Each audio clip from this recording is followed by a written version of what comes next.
Hey there, this is Angela with Parkos Permaculture. I'm getting ready to make a fire in my Jotul 602 wood stove, and I wanted to do an update for you all. So about 3 years ago, we put in our wood stove, and I made a video, and somehow it ended up with close to 30,000 views, even though it's shaky and terrible. And I wanted to redo it. And also because I know a lot more about using a high efficiency wood stove, and we've made a lot of changes in our house. So I wanted to share my tips and tricks with y'all, but also to talk about how wood heat can be a good option for a permaculture family. So our house is a 1922 kind of cottage in Portland, Oregon. It's about 1,400 square foot house. And I've spent since the beginning of lockdown remodeling large portions of it, covering over our textured walls with wainscoting and tiling in the kitchen and doing a lot of painting and repair. And I've also completely redone this area. So if you check out our old video, you can see that this corner didn't originally look like this.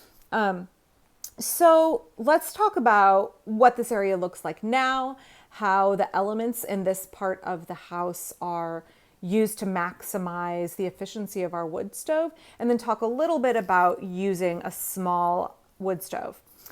So the Jotul 602 is the smallest wood stove we can get. So I did a lot of research, and it came down to this and one other type. A Jotul of this size heats 900 square feet. So with a 1,400 square foot house, it is more than enough to heat our whole downstairs. And my plan is eventually to cut a hole in the ceiling here and put a register in, and then put a register in the floor above in my bedroom for my daughters, so that they will have more heat as it moves up passively, because heat rises up into the upstairs. Because really the reality is that this is almost too much of a wood stove for our downstairs. It gets very, very hot here. So it's a little tiny wood stove. It has some ups and downs, a lot more ups. So why did I get this wood stove versus a different kind? It's budget friendly. It has a burner on the top. And as you can see, I do quite a bit of cooking. So I keep my tea kettle and my Dutch ovens back here. I make a lot of bread and baked potatoes and baked sweet potatoes and boil water for tea. Because as long as I'm going to heat the house, I might as well have a secondary gain of using that heat to also cook by. In permaculture, we call that stacking functions, when something does more than one job. So I love that this had a little burner on it. I loved the compactness of it. So because our living room is not very big, this is a nice size. It doesn't take up a ton of space. The extra bonus is that the 602 needs a really small clearance. So if we look back here, it only requires a 12-inch clearance between this corner and the wall. Now, I had the installer install this wider than that, and I'll talk about that in a minute. But it can fit into a really tight space, so it's not sitting out in the middle of our living room, eating up a bunch of floor space when we don't have much to begin with. Downsides of the Jotul. It's a small firebox. It's a little bit short. So it can't take like a 21 or 24 inch log. I have to buck my logs a little bit shorter. The other downside is that it has a small door here, so your view of your nice crackling fire is a little bit smaller. Those are really the only downsides to it. So in Portland, you can't buy a used wood stove and have it legally installed. You also cannot legally install your own wood stove. You have to buy new, and you have to use a licensed installer, and you have to get a permit. That meant that we have this big honkin' double-walled stovepipe. That is what the code requires where I live. So it looks a little funny and off balance with our tiny little wood stove, but it's more efficient and it's safer, and that's what is required here. So we own a land trust home. I have to do everything by the book. There was no way I was going to buy a used wood stove and install it myself, because that's all illegal here. So it meant that my outlay was a little bit more, because this is a $900 wood stove. Used, you can find them for sometimes $300, $400 online.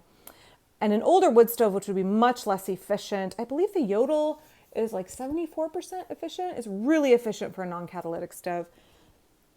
an older stove from the 70s or 80s, they're much less efficient and much more polluting. So definitely worth it if you're going to invest in a wood stove. Get a new one. You'll get a lot more bang for your buck and they're much better for the environment.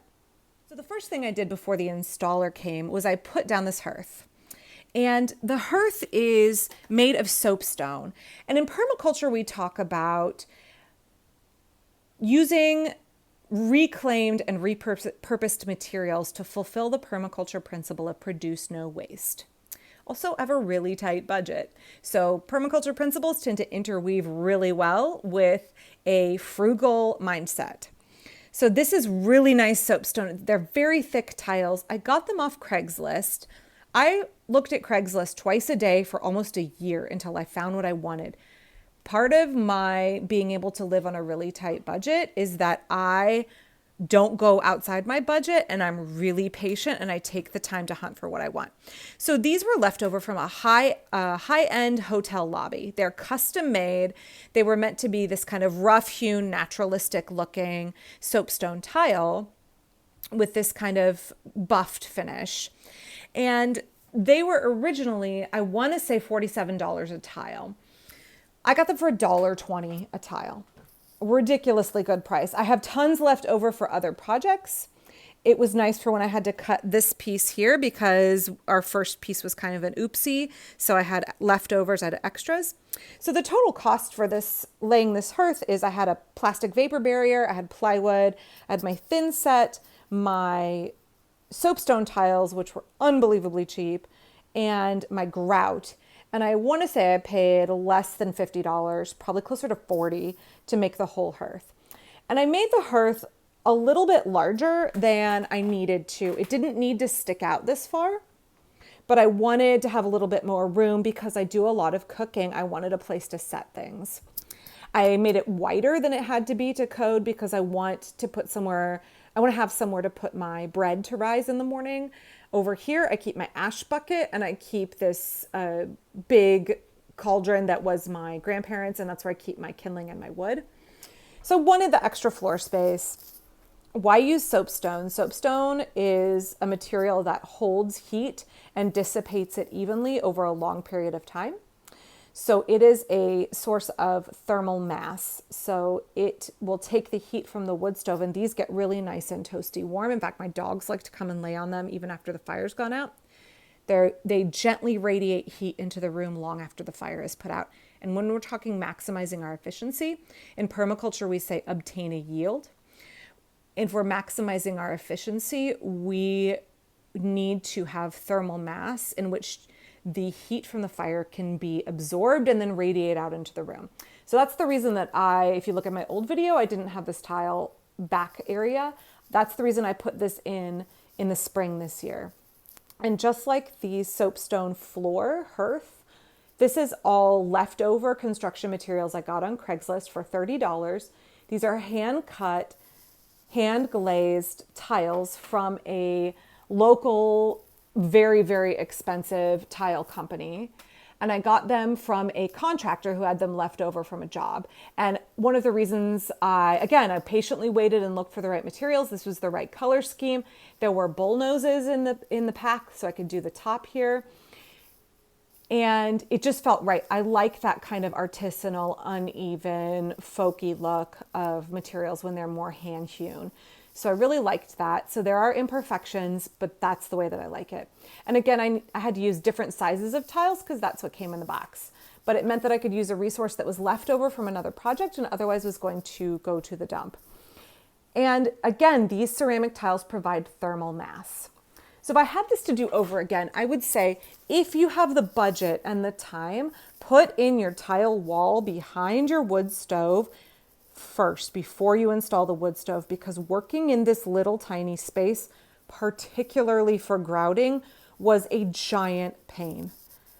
I jacked up my back so bad doing this project, and took me about 2 days, 2 long days to get it measured, cut, installed, and then grouted. It was a long process because I had such a tight space to work in. It added quite a bit of time to the project. But for $30, I'm super happy with the outcome. it makes a really nice thermal sink for this area behind the stove. And that, again, increasing the efficiency of my stove. One other element that greatly increases the efficiency of the stove, and I'll show you in a second when I light it, is this Peltier fan. And a Peltier fan is, there's tons of them on the market. Yeah, now they used to be fairly uncommon. A Peltier, this one has 2 Peltiers in it, and it is basically using the heat differential between the bottom here where it's really hot touching the wood stove and up here in the cooling tower, and it is using that heat differential to generate electricity, which is attached to a little motor in here. The Peltiers are attached to a motor in here, and that spins this fan. And a Peltier fan therefore requires no additional input besides the heat of your wood stove, and it blows the heat that tends to hang out in this area into the room and can increase the efficiency of your wood stove by 20%. So great, 28 bucks. They used to run more like 55. They've really come down in price. I will say eventually the Peltiers or the motors can burn out. They don't last forever, but definitely a great investment in increasing the efficiency of your wood stove. Okay, so let's get ready and light this puppy. How do you light your Jotul wood stove? So we are looking at a vertical orientation with the narrow end is where the door is. Key for the Jotul wood stove is it burns most efficiently in the back. And this is a wood stove that the design is for a secondary combustion of the gases, so you get a more efficient burn with less pollution and increased heat. So you really want to get your kindling way in the back and your wood way in the back. I tend to load it with one main log here. I tend to load cardboard and paper and things like that on the side, junk mail on the sides, and then my kindling on top. That's just my preference. I'm going to sit here on the floor. If you use conventional toilet paper and you live in Portland, I highly recommend cash and carry, because they're the only place I've found, besides using expensive recycled toilet paper products, which is just not budget friendly for a family of 6 or anybody. It's not sustainable. Cash and carry's toilet paper, every part of it you can burn or recycle or compost. So in the winter, the wrappers for the toilet paper are made out of paper. They're not made out of plastic. The box is uncoated cardboard, and the rolls are also uncoated cardboard. Great fire starter. So that's going to go in here. Okay. So I'm going to light this stove. I've made sure to pack my box all the way to the back, leaving plenty of airspace. Your Jotul, if you read the directions, it says that it likes a thin layer of ash on the bottom, and the wood stove works more efficiently if you have a thin layer of ash. So you don't want to completely clean out your firebox between every burn. And even when you do clean it out, you want to leave a little layer of ash in there, like 1/2 inch. So I'm going to light this. Give me 1 second. Light my wood stove here, and I like to go in and light the paper. Oh, lost my light here.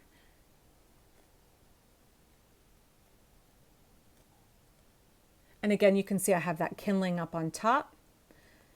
So a couple pro tips. Now, make sure that you close your firebox and that your vent is open so it can draw air.